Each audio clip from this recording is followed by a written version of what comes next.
ગીર સોમનાથમાં ચોંકાવનારી ઘટના સામે આવી છે। તાલાલામાં કેસર કેરીની ચોરી, 4 ખેડૂતના બગીચામાંથી 50 મણ કેરીની ચોરી થઈ છે। માધુપુર ગીરમાં કેરીની ચોરીથી ખેડૂતો પરેશાન। કેરીની ચોરી કરવા આવેલ ચોર ખેડૂતની નજરે આવતા બૂમો પાડતા ચોર કેરી મૂકીને ફરાર થઈ ગયા। જો કે કેરીની ચોરી કરવા આવેલા ચોરનું બાઇક ખેડૂતોના હાથમાં આવી ગયું, તો બીજી તરફ ખેડૂતોએ કેરીની ચોરી અંગે પોલીસને જાણ કરી હતી।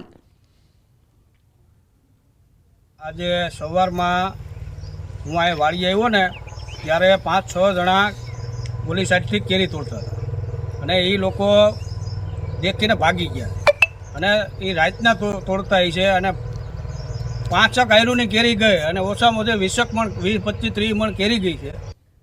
तो घरेथी पंखा लावा मजबूर बन्या छे। राजकोटनी सरकारी होस्पिटलमां दर्दीओनो आक्षेप, पद्म कुंवरबा होस्पिटलमां दर्दीओनो मोटो आक्षेप। गर्मीना कारणे होस्पिटलमां सगर्भाओ परेशान छे। 12 बेड वच्चे मात्र 2 ज पंखा होवानुं सामे आव्युं छे, तो होस्पिटलना केटलाक पंखा तो तूटी पण गया छे।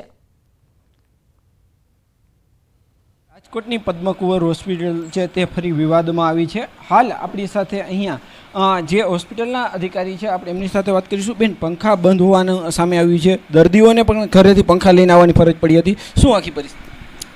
સર, પંખા 2 બંધ હતા અને 2 કે 3 પંખા ધીમા ચાલુ હતા અને હાલ હોસ્પિટલ 100 વર્ષ જૂની છે, છત ખૂબ જ ઊંચી છે। સીલિંગ ફેનમાં 45 ડિગ્રી ગરમ પવન આવતો હોય, પેશન્ટ ઘરેથી ટેબલ ફેન લઈને આવે છે અને આપણે એમને અલાઉ કરીએ છીએ આ બાબતમાં। ના, પંખા બંધ રાખાય નહોતા, પંખા બંધ નથી રાખેલા। આ તો રિનોવેશન ચાલુ છે એટલા માટે દર્દીઓને સમાવવામાં મુશ્કેલી પડતી હોય। અહીં આપણે એવા પેશન્ટ રાખેલા હતા જે એસએનસીયુમાં જેમના બચ્ચા એડમિટ હતા, પેશન્ટ ડિસ્ચાર્જ હતા, પણ એઓને પણ એવા કોટ આપેલા હતા આ જ વોર્ડમાં કે જ્યાં પંખા ચાલુ હતા, અહીં 2 પંખા બંધ હતા। ચોક્કસથી હાલ જે આ વોર્ડ છે, આ વોર્ડનો વિડીયો સામે આવ્યો હતો। અહીંયા જે છે હાલ તો પંખાઓ શરૂ થઈ ગયા છે, જોકે હજુ પણ આ જે લોબી છે ત્યાં હજુ પંખાઓ બંધ છે। આપણે જે આ દ્રશ્યો છે તે પણ બતાવવાનો પ્રયાસ કરીશ। તો પદ્મકુંવરબા હોસ્પિટલના અધિકારીનો લૂલો બચાવ। હોસ્પિટલમાં પંખા ન હોવા અંગે લૂલો બચાવ કર્યો। હોસ્પિટલમાં રિનોવેશનનું કામ હોવાથી પંખા બંધ, અધિકારી સ્વીકાર્યું। દર્દીઓ ઘરેથી પંખા લાવ્યા, ગરમી હોવાથી ઘરેથી પંખા લાવવા મંજૂરી આપી। तकलीफ तो पड़े केम के डिलीवरी वाली बहनों ने वधारे तकलीफ पड़े साहब, केम के इमने के ओलो गर्मीनो माहौल वधारे होय, इमने डिलीवरी में गर्मीनो होय, आम पे तापमान वधारे अत्यारे होय छे गर्मीनुं, એટલે એના માટે કુલરની વ્યવસ્થા થાય તો વધારે સારું એમ કે હા લાવવા પડે। ઉપર જે અત્યારે આપણે સિઝરિંગ વાળા બહેનો છે ને બધા માટે પંખા અત્યારે લાવવા પડે ઘરે એમને છે, અને લાવેલા હોય તેમ છે ઉપલા માળે। પંખા થોડે કામ કરે છે પણ એટલી બધી હવા નથી ફેંકતી, બરોબર, એટલે ઘરેથી બધા પંખા લઈ આવવાના છે। તો હોસ્પિટલમાં દર્દીઓ અને સગર્ભાઓ માટે પંખા બંધ છે। જો કે આશ્ચર્યની વાત તો એ છે કે હોસ્પિટલમાં દર્દીઓ માટે પંખા નથી, પણ અધિકારીઓની ગેરહાજરીમાં પણ તેમની ઓફિસોમાં પંખા એસી ચાલુ છે। આ વિચિત્ર કહી શકાય તેવા દ્રશ્યો ન્યૂઝ 18ના કેમેરામાં કેદ થયા છે। આ છે રાજકોટની પદ્મકુંવરબા હોસ્પિટલ, જે ફરી વિવાદમાં આવી છે। અધિકારીઓ ગેરહાજર હોવા છતાં પંખા અને એસી બંને ચાલુ છે। તો અધિકારીઓ માટે તો એસી પંખા ચાલુ છે જુઓ દ્રશ્યોમાં, પરંતુ દર્દીઓ માટે પંખા નથી। દર્દીઓ અહીં ગરમીમાં કઈ રીતે સૂઈ રહ્યા છે, સારવાર લઈ રહ્યા છે। તો 2 દ્રશ્યો, એક તરફ વડોદરાની હોસ્પિટલ અને બીજી તરફ રાજકોટની હોસ્પિટલ। હોસ્પિટલની બેદરકારીના પુરાવા અહીં કેમેરામાં કેદ થયા છે। દર્દીઓની કઈ પડી નથી, દર્દીઓ માટે પંખા નથી, પરંતુ અધિકારીઓની ઓફિસમાં એસી પંખા જરૂરથી ધમધમે છે। તો આ 2 દ્રશ્યો સામે આવી રહ્યા છે, જે દેખાઈ રહ્યા છે કે હોસ્પિટલ તંત્રને દર્દીઓની કંઈ પણ પડી નથી, દર્દીઓ ઘરેથી પંખા લાવવા મજબૂર। ટેસ્ટ ઓફ વડોદરાના આયોજકોએ જાહેરનામાનો ભંગ કર્યો છે। ડ્રોન ઉડાડવા તેમજ ફટાકડા ફોડવા પર પ્રતિબંધ હોવા છતાં ડ્રોન ઉડાડી જાહેરનામાનો ભંગ કર્યો। જાણીતા સિંગર પરંપરા ટંડન અને સચેત ટંડનના મ્યુઝિકલ ઇવેન્ટમાં ડ્રોન કેમેરા ઉડાવ્યા। વડોદરામાં સેવાસીમાં શિવાય ફાર્મમાં મ્યુઝિકલ ઇવેન્ટનું આયોજન કરાયું હતું, જેમાં ડ્રોન કેમેરાનો ઉપયોગ કરાયો તેમજ ફટાકડા પણ ફોડવામાં આવ્યા। ત્યારે આ મામલે ટેસ્ટ ઓફ વડોદરાના આયોજકો સામે શું જિલ્લા પોલીસ જાહેરનામા ભંગનો ગુનો નોંધશે તેવા સવાલ લોકમુખે ચર્ચાઈ રહ્યા છે। વળી મ્યુઝિકલ ઇવેન્ટના સ્થળથી માત્ર 100 મીટર દૂર સેવાસી પોલીસ ચોકી છે, ત્યારે પોલીસ આયોજકો સામે મુખદર્શક બની તેમ લોકમુખે ચર્ચાઈ રહ્યું છે। અમદાવાદના જમાલપુરમાં આવેલું ઐતિહાસિક ત્રિકમ રાયજી મંદિરને તોડી પડાતા બજરંગ દળ મેદાનમાં આવ્યું છે। બજરંગ દળના ઉત્તર ગુજરાત પ્રાંતના સંયોજક જ્વલિત મહેતાએ જણાવ્યું હતું કે જમાલપુરના બિલ્ડર બિલાલ શેખ દ્વારા એએમસી અને અન્ય વિભાગના મેળા પીપળામાં 700 વર્ષ જૂનું પૌરાણિક ત્રિકમરાયજીનું મંદિર તોડી પડાયું છે. આ સમગ્ર મામલો સામે આવતા કોર્ટે એફઆઈઆર કરવા આદેશ કર્યો છે. આ મામલે જો મ્યુનિસિપલ કોર્પોરેશનના કર્મચારીઓ કે અધિકારીઓની સંડોવણી હોય તો તેમની સામે પણ પગલાં લેવાની માંગ કરી છે. પૌરાણિક મંદિરમાં હનુમાનજી, ગણપતિ, શિવ, પાર્વતી, વિષ્ણુજી સહિત 6 મૂર્તિઓ સ્થાપિત હતી. આ મૂર્તિઓને પુનઃસ્થાપિત કરી ભવ્ય મંદિર બનાવવા માટે બજરંગ દળની માંગ છે. ખોટા દસ્તાવેજના આધારે જમીન પચાવી પાડવાના મામલે ગાયકવાડી પોલીસે આરોપીઓની ધરપકડ કરી છે અને વધુ તપાસ હાથ ધરી છે.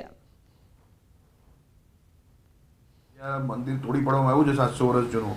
એમાં સમગ્ર હિન્દુ સમાજની લાગણી દુભાઈ છે અને કોર્ટે પણ એના વિરુદ્ધ એફઆઈઆર કરી છે અને કોર્ટે પણ ઉલ્લેખ કર્યો છે કે ફરીવાર ત્યાં 6 મૂર્તિઓ હતી, 6 મૂર્તિઓની પુનઃસ્થાપના થાય એનો કોર્ટનો ઓર્ડર પણ છે. અને અમે સરકારની સાથે એવી માગણી કરીએ છીએ કે આની અંદર જેટલા લોકો ઇન્વોલ્વમેન્ટ હોય, જે કોર્પોરેશનના કર્મચારી હોય કે અગર પોલીસ ડિપાર્ટમેન્ટ તરફથી એને અશાંતતાની પરમિશન મળી હોય તો એ લોકો હોય. નર્મદા જિલ્લામાં આરટીઈનો લાભ લેવા માટે બનાવટી આવકના દાખલાઓ કાઢી આપવાનું મોટું કૌભાંડ બહાર આવ્યું છે. આ બાબતે નાંદોદ તાલુકાના ભદામ, ગામકુવા, ભચરવાડા, બોરીધરા ગ્રુપ ગ્રામ પંચાયતના તલાટીઓએ રાજપીપળા પોલીસ મથકમાં ફરિયાદ નોંધાવી છે. આ કૌભાંડમાં અનેક સરકારી કર્મચારીઓની સંડોવણીની આશંકા વ્યક્ત કરાઈ છે, જેને લઈને પોલીસે એસઆઈટીની રચના કરી તપાસ શરૂ કરી છે અને કૌભાંડના ફરાર મુખ્ય આરોપીને ઝડપી પાડવા કવાયત હાથ ધરી છે. આ બાબતે સાંસદ મનસુખ વસાવાએ જણાવ્યું હતું કે ફરાર આરોપીઓને જલ્દી ઝડપી પાડવા પોલીસને તાકીદ પણ કરાઈ છે.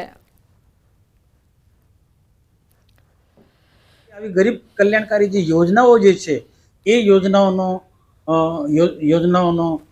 લાભ જે મળવાપાત્ર નથી એવા લોકોને લાભ અપાયો છે. તલાટીના બોગસ સહી સિક્કા જે કૌભાંડકારીઓ બનાવ્યા હતા, આ કેટલું મોટું કૌભાંડ કહેવાય થતી હોય છે. તો આમાં મેં ભારપૂર્વક કહ્યું છે જિલ્લા સંકલનની મિટિંગમાં કલેક્ટરથી પોલીસથી માંડીને બાકીના બધા જ વિભાગના અધિકારીઓ હતા કે આમાં કોઈ પણ બચાવવાનો કોઈ પ્રયત્ન નહીં કરે. फेक इनकम सर्टिफिकेट्स का यूज करके आरटीई के अंतर्गत जो सरकारी योजना का लाभ लेने के लिए ये षड्यंत्र रचा गया है, जिसके अंदर एक एसपी सर ने इस मुद्दे की सीरियसनेस को देखते हुए और इसका जो प्रमाण है उसको देखते हुए एक एसआईटी की रचना की है. તો અંબાજી માર્ગ પર વધુ એક અકસ્માતની ઘટના બની છે. દાંતા સર ભવાનસિંહ હાઈસ્કૂલ પાસે કારનો અકસ્માત થયો હતો. કારમાં 4 લોકો સવાર હતા. એકને વધુ ઈજા થઈ છે, 3ને સામાન્ય ઈજાઓ પહોંચી છે. આબુ રોડથી અમદાવાદ જઈ રહી હતી કાર. અકસ્માત થતા સ્થાનિક લોકો દોડી આવ્યા તો દારૂના નશામાં અકસ્માત થયો હતો. સ્થાનિક લોકોમાં ચર્ચા થઈ રહી છે. 3 ફૂટ ખાડામાં કાર પલટી મારી.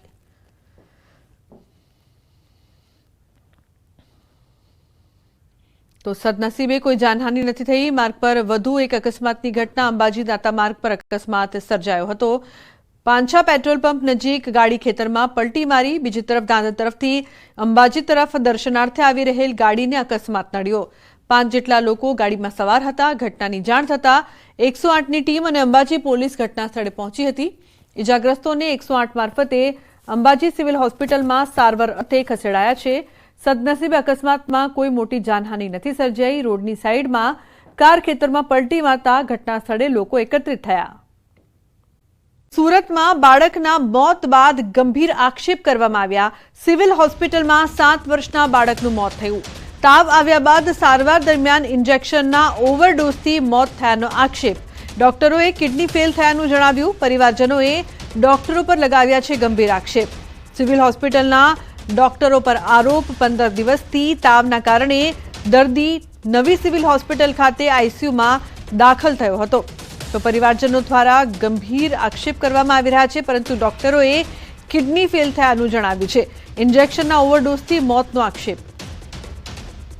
उसकी कल डेथ हो गई, आज डेथ हो गई है. कल हमको बोला गया था कि उसकी किडनी फेल हो गई है, तो उसका बुखार में किडनी कैसे फेल हुई हमको पता नहीं है. उन्होंने बोला कि किडनी फेल हो गई. ये किडनी फेल उनके ओवरडोज की वजह से हुई है. 15 दिन से वो ओवरडोज देते जा रहे थे और उन्होंने हमको प्राइवेट में भी जाने से मना कर दिया था. तो आज उनकी 11 बजे सुबह डेथ हो गई है बच्चे की. તો વધુ માહિતી માટે કીર્તેશ જોડાયા છે ફોન લાઈન પર. કીર્તેશ, 7 વર્ષનું બાળક અને તાવ માટે એડમિટ થયું, કિડની ફેલની વાત ડોક્ટરો કરી રહ્યા છે. શું અપડેટ પ્રાપ્ત થઈ રહી છે આ સમગ્ર મામલે?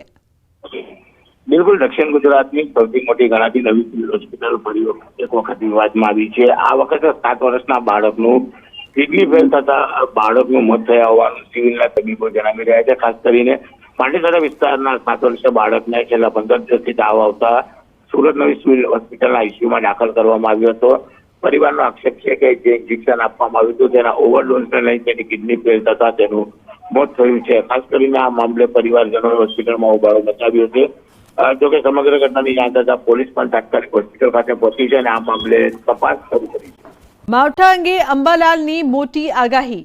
21મી તારીખથી ફરી હવામાન પલટાશે. રોહિણી નક્ષત્રમાં ભારે વરસાદની શક્યતા. 21મીથી સાયક્લોનિક સર્ક્યુલેશન સર્જાશે. રોહિણી નક્ષત્રમાં ભારે વરસાદ થવાની શક્યતા રહેશે. આ ઉપરાંત હમણાં કોઈ પણ ભાગમાં વરસાદ થવાની શક્યતા રહેશે. તારીખ 21 એક સાયક્લોનિક સર્ક્યુલેશન અરબસાગર બનશે. કેટલીક સિસ્ટમો બની રહેશે. કોઈ સિસ્ટમ 0 થી 1.5 કિલોમીટર ઉપરની પણ બની રહેશે. એટલે અપર લેવલની સિસ્ટમો પણ બની રહેશે. અરબી સમુદ્રમાં વાવાઝોડું બનવાની શક્યતા. મુંબઈ ગોવા વચ્ચે ચક્રવાત બનવાની શક્યતા. ચક્રવાતની અસર ગુજરાતમાં પણ થઈ શકે છે. 25 થી 31 સુધીમાં રાજ્યમાં ભારે વરસાદની આગાહી છે. દરિયામાં ઊંચા મોજા ઉછળશે. અંબાલાલ પટેલનું અનુમાન કે મુંબઈ અને ગોવા વચ્ચે તારીખ 24-25માં એક સિસ્ટમ બનવાની શક્યતા રહેશે અને તે ચક્રવાતમાં તબદીલ થઈ જવાની શક્યતા રહેશે. જેની ગતિવિધિ કદાચ 100 કિલોમીટર તેથી વધારે થવાની શક્યતા રહેશે અને આ સિસ્ટમ મજબૂત બનીને તારીખ લગભગ 24, 25, 26, 27, 28 તારીખની અને એની આસપાસમાં ભારે ચક્રવાત બનશે. પછી તેની ગતિ 150 કિલોમીટર જેવી થઈ શકવાની શક્યતા રહેશે. દક્ષિણ ગુજરાતના ભાગોમાં ભારેથી અતિભારે વરસાદ થવાની શક્યતા રહેશે. સુરત, નવસારી, તાપીમાં ભારેથી અતિભારે વરસાદ થવાની શક્યતા રહેશે. સૌરાષ્ટ્રના ભાગોમાં પણ સિસ્ટમની અસર થશે. જેના કારણે જૂનાગઢ, અમરેલી, ભાવનગરના ભાગોમાં ભારેથી અતિભારે વરસાદ થવાની શક્યતા રહેશે. પશ્ચિમ સૌરાષ્ટ્રના ભાગોમાં પણ સિસ્ટમની અસર થશે. જેના કારણે પશ્ચિમ સૌરાષ્ટ્ર, જામનગરના કેટલાક ભાગોમાં પણ ભારે વરસાદ થવાની શક્યતા રહેશે. આ ઉપરાંત રાજકોટના ભાગો, કચ્છના ભાગોમાં પણ ભારે વરસાદ થવાની શક્યતા રહેશે. કેટલાક પડતા બાદ તિરંગા યાત્રામાં જોડાયા ગૃહમંત્રી અમિત શાહ. સાણંદમાં ભાજપની તિરંગા યાત્રા. તો ગૃહરાજ્યમંત્રી હર્ષ સંઘવી પણ જોડાયા છે. તિરંગા યાત્રામાં અમિત શાહ પણ ખાસ જોડાયા હતા. તો મહત્વપૂર્ણ સમાચાર. 2 દિવસની મુલાકાતે છે અમિત શાહ, ત્યારે સાણંદમાં ભાજપની તિરંગા યાત્રા યોજાઈ. હર્ષ સંઘવી પણ આ તિરંગા યાત્રામાં જોડાયા હતા. સાથે જ અમિત શાહ પણ ખાસ ઉપસ્થિત રહ્યા હતા. તો મોટી સંખ્યામાં લોકો પણ આ તિરંગા યાત્રામાં જોડાયા. સાણંદમાં ભાજપની તિરંગા યાત્રા છે તે યોજાઈ હતી. ઓપરેશન સિંદૂરની સફળતા બાદ તિરંગા યાત્રા યોજાઈ રહી છે. ત્યારે સાણંદમાં પણ તિરંગા યાત્રા યોજાઈ, જેમાં ખાસ અમિત શાહ ઉપસ્થિત રહ્યા. તમામ લોકોનો ઉત્સાહ પણ તેમણે વધાર્યો. તો આપ દ્રશ્યો જોઈ રહ્યા છો. મોટી સંખ્યામાં તિરંગા યાત્રામાં લોકો જોડાયા હતા. ભાજપના કાર્યકર્તાઓ પણ જોડાયા હતા અને અમિત શાહ પણ તમામનો જુસ્સો વધારતા જોવા મળી રહ્યા છે. અમિત શાહ અને હર્ષ સંઘવી પણ ખાસ ભાજપની આ તિરંગા યાત્રામાં જોડાયા હતા. તો સાણંદના દ્રશ્યો આપ જોઈ રહ્યા છો ટીવી સ્ક્રીન પર. સાણંદમાં તિરંગા યાત્રા છે તે યોજાઈ હતી. ઓપરેશન સિંદૂરની સફળતા બાદ ઠેર ઠેર તિરંગા યાત્રા છે તે યોજાઈ રહી છે. ત્યારે આજે સાણંદમાં પણ તિરંગા યાત્રા યોજાઈ હતી. મોટી સંખ્યામાં લોકો પણ જોડાયા હતા. ભાજપના કાર્યકર્તાઓ પણ ઉપસ્થિત રહ્યા હતા અને અમિત શાહ તમામનો જુસ્સો વધારતા જોવા મળ્યા હતા. તો હર્ષ સંઘવી પણ આ તિરંગા યાત્રામાં જોડાયા હતા. ઉલ્લેખનીય છે કે ઓપરેશન સિંદૂરની સફળતા બાદ તિરંગા યાત્રાનું ખાસ આયોજન કરવામાં આવી રહ્યું છે.